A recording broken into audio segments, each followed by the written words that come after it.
ইসলামী ঐক্যজোট সম্ভবত কয়েক ভাগ এখন। ইসলামী ঐক্যজোট, নেজামে ইসলাম, বিভিন্ন মানে ফ্র্যাকশন আছে, তিন চারটা আছে। আচ্ছা, আমি একটু মানে আলোচনাটা খুবই সেন্সিটিভ। কেমন, আমি আপনাকে বাংলাদেশের বা বর্তমান বা পৃথিবীর যে পলিটিক্যাল অর্ডার, যেমন ধরুন রাজনৈতিক দল, রাষ্ট্র ব্যবস্থা, ইসলামের যুগে কিন্তু কোনো রাজনৈতিক দল ছিল না আলাদা করে, ঠিক আছে? যেমন আমরা যদি বলি যে রাসূল সাল্লাল্লাহু আলাইহি ওয়াসাল্লামের দলের নাম কি, রাসূল সাল্লাল্লাহু আলাইহি ওয়াসাল্লাম যে সনদ করেছিলেন এটার নাম মদিনা সনদ, এটা তো আমরা জানি, ডিক্লেয়ার্ড।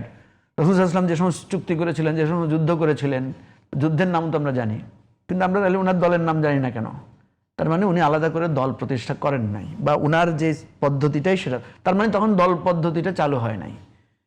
ইভেন শুধু সেটা না, আমাদের এখানে যে আমরা যদি বলি যে দলের নাম বলেন তো দেখি, আরবে বা আমরা যদি 400-500 বছর আগে কোনো দলের নাম, যে আমাদের দেশে হযরত শাহজালালের মাধ্যমে ইসলাম এসেছে, সুফিদের মাধ্যমে, সাধকদের মাধ্যমে ইসলাম এসেছে, ওনাদের দলের নাম কি ছিল?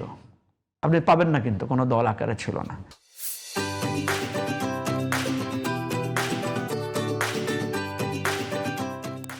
তাহলে এখন দেখেন, আমরা যে বিভিন্ন ইসলামিক দল করেছি, এটা নিয়েও অনেকে ক্রিটিক আছে।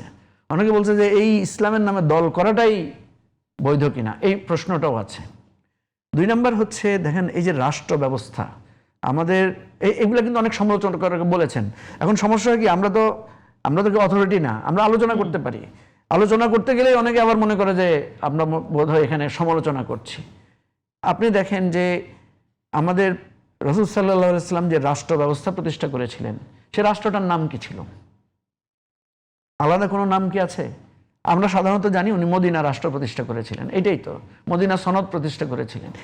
এই মদিনা সনদ বলেন বা মদিনা রাষ্ট্র বলেন, এই টোটাল রাষ্ট্র ব্যবস্থাটাই হচ্ছে কল্যাণের উপর প্রতিষ্ঠিত, কল্যাণ ধারার উপর প্রতিষ্ঠিত।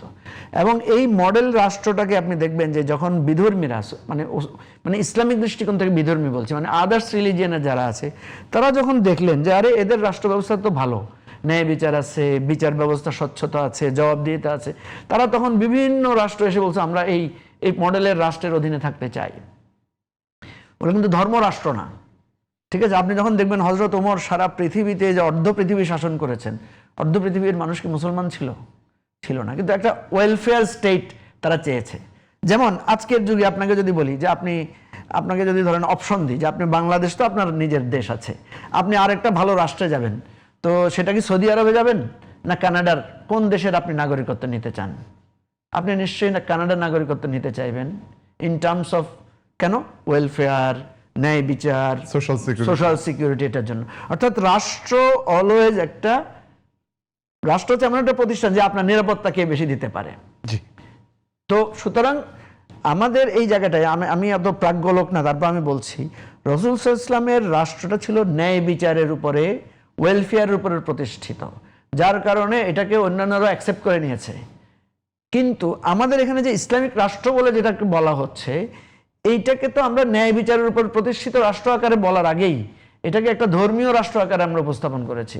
যখন ধর্মীয় রাষ্ট্র আকারে আপনি উপস্থাপন করবেন এবং সেখানে যদি ন্যায়ের বিষয়টাকে প্রাধান্য না থাকে, সেখানে যদি নানা বিধিবিধানের প্রাধান্য থাকে, যেমন দেখবেন ইসলামী রাষ্ট্র বলতে সবাই বলে যে এখানে পর্দা করে চলতে হবে, ইসলামী রাষ্ট্র মানে হলো সুদ থাকবে না, ইসলামী রাষ্ট্র মানে হলো যে আপনার ইসলামী শরিয়া বিধান কায়েম থাকবে। এই প্রপোজিশনটাই ভুল প্রপোজিশন। আপনি যদি বলতেন ইসলামী রাষ্ট্র মানে একটা ন্যায়ভিত্তিক, যেমন আপনি যদি বলেন এই যে কানাডা রাষ্ট্রের কথা বলেছেন, কানাডা কি আছে?